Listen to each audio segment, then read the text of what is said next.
अस्सलाम वालेकुम स्टूडेंट्स। आज का जो हमारा टॉपिक है, सबसे पहले तो हम केमिस्ट्री की डेफिनेशन को देखेंगे, देन हम केमिस्ट्री के जो ब्रांचेज हैं उनको आज स्टडी करेंगे। सबसे पहले तो केमिस्ट्री की डेफिनेशन पता होनी चाहिए कि केमिस्ट्री है क्या आपके पास। What is chemistry? केमिस्ट्री की डेफिनेशन है the branch of science which deals with the composition, structure, properties and reaction of matter is called chemistry.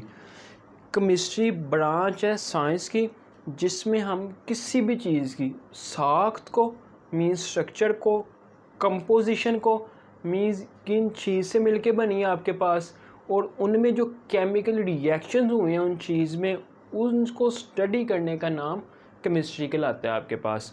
इसी तरीके से ब्रांचेस ऑफ केमिस्ट्री हैं। सबसे पहली ब्रांच केमिस्ट्री की है physical chemistry. Physical chemistry, the branch of chemistry which deals with the relationship between the composition and physical properties of matter along with the changes in them। सबसे पहले तो physical का मतलब समझिए। फिज़िकल का मतलब ये होता है कि जो आप अपनी आँख से देख सकते हैं किसी चीज़ को, मीन्स ये वाइट बोर्ड है, आप इसे देख रहे हैं फिज़िकली, और फिज़िकली आपको पता लग रहा है ये स्क्वायर में है, ठीक है, और इसके ऊपर ये राइट किया हुआ है। तो ये फिज़िकल केमिस्ट्री में आता है। जो हम आम आँख से देख सकते हैं किसी भी चीज़ को, मीन्स किसी भी मैटर को हम फिज़िकली जज कर सकते हैं, फिज़िकली उसको आप बता सकते हो, उसकी शेप, उसके मीन्स आपके पास अगर चेयर है तो वो आपको पता है वुड की बनी है तो आप उसे बता सकते हो, या प्लास्टिक की बनी तो फिज़िकली आप उसे बता सकते हो। तो ये फ़िज़िकल केमिस्ट्री कहलाता है। इसमें जो आपके पास प्रॉपर्टीज़ आती हैं, बिहेवियर ऑफ गैसेस आ जाती है, behaviour of liquids and behaviour of solids. Then organic chemistry, ये भी ब्रांच केमिस्ट्री की है। इसमें organic chemistry is the study of covalent compounds of carbon and hydrogen. Hydrocarbons कहते हैं, जो कार्बन और हाइड्रोजन के कंपाउंड्स होते हैं उन्हें हाइड्रोकार्बन्स कहते हैं, and their derivatives is called organic chemistry. Organic chemistry ये है, उसमें हम सिर्फ वही कंपाउंड डिस्कस करते हैं जो कार्बन और हाइड्रोजन से मिलकर बने होते हैं या इनके डेरिवेटिव्स होते हैं। डेरिवेटिव्स का मतलब ये होता है मीन्स कार्बन और हाइड्रोजन आपका मेजर पार्ट है, उसके साथ अगर कोई और ग्रुप अटैच है एटम का, उसे हम डेरिवेटिव का नाम दे देते हैं, ठीक है। इसमें जो स्कोप आ जाती हैं एग्जांपल्स, पेट्रोलियम को कवर्स करता है ये आपके पास organic chemistry, petrochemicals and pharmaceutical industries में। And inorganic chemistry is the study of all elements and their compounds except those of compounds of carbon and hydrogen and their derivatives. Inorganic chemistry में हम ये study करते हैं, organic में carbon और hydrogen के compounds को स्टडी करते थे, इनऑर्गेनिक में कार्बन और हाइड्रोजन को निकालकर जितने भी कंपाउंड्स आते हैं आपके पास पीरियोडिक टेबल में, उन सब को स्टडी का नाम हम इनऑर्गेनिक केमिस्ट्री में करते हैं, ठीक है। इसके भी जो एग्जांपल्स हैं, glass, cement, ceramics and metallurgy, इसमें हम ये स्टडी करते हैं। एंड देन आपके पास आ जाती है biochemistry, in which we study the structure, composition and chemical reaction of substances found in living organisms। Chemistry की डेफिनेशन और बायोकेमिस्ट्री की डेफिनेशन बिल्कुल सेम है, बस एक चीज़ का इसमें जो डिफरेंस है, मेजर डिफरेंस ये है, इसमें जो हम स्टडी करते हैं वो किसी भी मैटर की करते हैं, बट जो बायोकेमिस्ट्री में स्टडी करते हो वो पर्सनस की करते हो, मीन्स ह्यूमंस में जो आपके पास लिविंग ऑर्गेनिजम्स हैं, जितने भी प्लांट्स हैं आपके पास, ह्यूमंस वगैरह, उनकी जो स्टडी बायो केमिस्ट्री कहलाती है। It covers all chemical process takes place in living organisms such as synthesise and metabolism of biomolecules like carbohydrates, proteins and fats वगैरह की जितनी भी स्टडी है ह्यूमंस में, जैसे प्रोटीन्स होते हैं, फैट्स होते हैं, कार्बोहाइड्रेट्स होते हैं, विटामिन्स होते हैं, उनकी स्टडी को हम बायो केमिस्ट्री में लेकर आते हैं। इसके एग्जांपल्स हैं fields of medicine and food sciences, and major जो इसका वो है एग्रीकल्चर। एग्रीकल्चर में हम बायोकेमिस्ट्री बहुत ज़्यादा स्टडी करते हैं। ये हमारे पास 3 से 4 ब्रांचेज हैं, अभी हम इसकी नेक्स्ट ब्रांचेज भी डिस्कस करते हैं। जी, अब हमने जो पीछे डिस्कस की थी ब्रांचेस ऑफ केमिस्ट्री, नेक्स्ट अब हम ब्रांच जो डिस्कस करेंगे उसका नेम है industrial chemistry. Industrial chemistry in which we deals the manufacturing of chemical compounds on commercial scale is called industrial chemistry. कि जितने भी हम केमिकल कंपाउंड्स कंपोनेंट्स बनाते हैं आप कमर्शियली मींस इंडस्ट्री लेवल के ऊपर, उस सब की जो स्टडी आती है वो इंडस्ट्रियल केमिस्ट्री में हम उसको स्टडी करते हैं। It deals with the manufacturing of basis chemicals such as oxygen, chlorine, ammonia and sulphuric acid.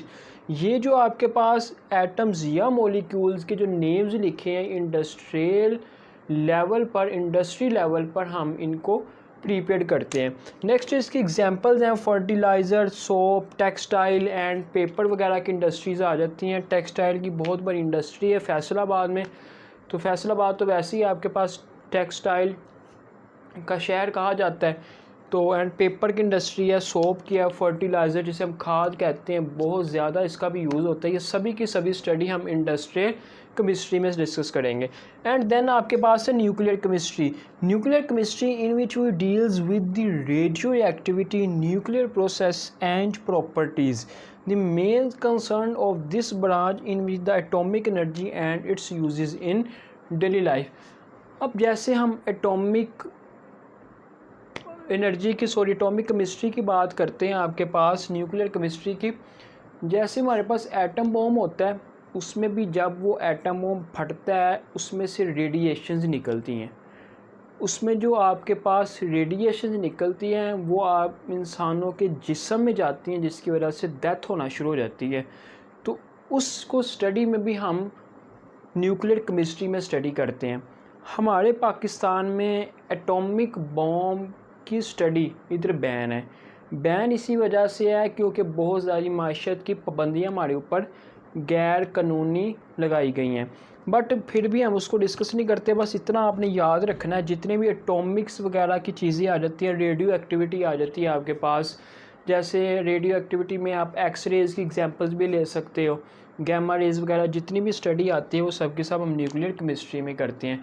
And जो इसकी application in medical treatment, preservation of food, तो हम कब खाने को महफूज रखते हैं, जैसे रेफ्रिजरेटर हमारे पास बहुत बड़ी ईजाद है।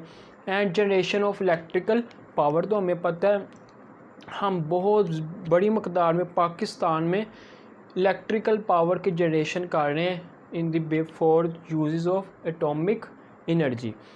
एंड देन इन्वायरमेंटल केमिस्ट्री को डिस्कस करते हैं, in which we study about components of the environment and effects of human activities on the environment. अब जैसा कि हमें सभी को पता है ग्लोबल वार्मिंग का एक इशू है, तो वो सभी की जो स्टडी आती है वो इन्वायरमेंटल केमिस्ट्री आती है। इन्वायरमेंट हमारा दिन ब दिन हमारा चेंज हो रहा है, क्लाइमेट, उसकी रीज़न क्या है कि हमारे पास जो ओजोन लेयर है वो दिन ब दिन उसमें शेड आ रही है, मीन्स में होल्स आ रहे हैं। जो सूरज की डायरेक्ट रोशनी है जो ओजोन लेयर उसको कंट्रोल करती थी वो अब डायरेक्ट ज़मीन पर आ रही है, जिसके बहुत ज़्यादा इफ़ेक्ट्स हैं ह्यूमंस पर। मीन्स आपके स्किन कैंसर्स हो सकते हैं, जो आप भी हयात हैं उनके लिए बहुत बड़ा ये ख़तरा। और जैसे हमारे पास सैलाब वगैरह आते हैं तो ये बहुत बड़ा इन्वायरमेंटल केमिस्ट्री में हम उसको डिस्कस करते हैं। जो भी इन्वायरमेंट की चेंजिंग आती है और ह्यूमन एक्टिविटीज़ पर जो भी फैक्ट्स आते हैं वो सभी के सब इन्वायरमेंटल केमिस्ट्री में डिस्कस करती हैं। एंड इसके जो examples age related other branches जैसे कि geology, ecology, soil and water वगैरह भी हम इसमें स्टडी करते हैं इन्वायरमेंटल केमिस्ट्री में। ये भी ब्रांचेज हैं इन्वायरमेंटल केमिस्ट्री की। देन आपके पास एनालिटिकल केमिस्ट्री वेरी इंपॉर्टेंट है। आपके पास analytical chemistry in which we deals with separation and analysis of a sample to identify its components। कोई भी सैंपल आपको दिया जाए उसके आपने सैंपल की क्वालिटेटिव क्वांटिटेटिव एनालिसिस उसे जब करते हैं उसे हम एनालिटिकल केमिस्ट्री कहते हैं। कि आपके पास कोई भी सैंपल है, आप उसको हर तरीके से चेक करते हो कि उसमें कौन से एटम्स इन्वॉल्व हैं, कौन कौन सी चीज़ें उसमें इन्वॉल्व हैं, वो सभी के सभी डिस्कस जो हम करते हैं वो एनालिटिकल केमिस्ट्री में करते हैं। जो एनालिटिकल केमिस्ट्री इसकी टू आगे टाइप्स होती हैं, first is qualitative and second is quantitative analysis. Qualitative analysis provides the identity of a substance, composition of chemical species. इसी तरीके से quantitative analysis determines the amount of each component present in the sample. Quantitative भी means यही है कि component है या आपके पास कोई भी सैंपल है, अब उसमें जो आपके पास क्वांटिटी है वो कितनी है। जैसा कि वाटर है, वो आपको दे दिया जाता है कि ये पता करो इसकी क्वालिटी क्या है, क्वांटिटी क्या है। मीन जैसे हम H2O है तो हमें कैसा पता लगा, हम एनालिटिकल केमिस्ट्री में डिस्कस करते हैं। मीन्स हाइड्रोजन 2 है एंड ऑक्सीजन 1, तो वो क्वांटिटेटिव हमने उसको डिस्कस किया है। ठीक है, इस तरीके से क्वांटिटेटिव एनालिसिस एंड जैसे इसका स्कोप है of this branch covers food, water, environment and clinical analysis में इसका स्कोप है, और बहुत ज़्यादा आगे भी स्कोप है, लेकिन हम बस इतने डिस्कस करते हैं अपने लेवल पर। ठीक है, ये हमारे branches of chemistry and chemistry की डेफिनेशन मैंने स्टडी की है। ये हमारा टॉपिक कंप्लीट है। इंशाल्लाह अब हम मिलेंगे नेक्स्ट लेक्चर में, तब तक अल्लाह हाफिज़।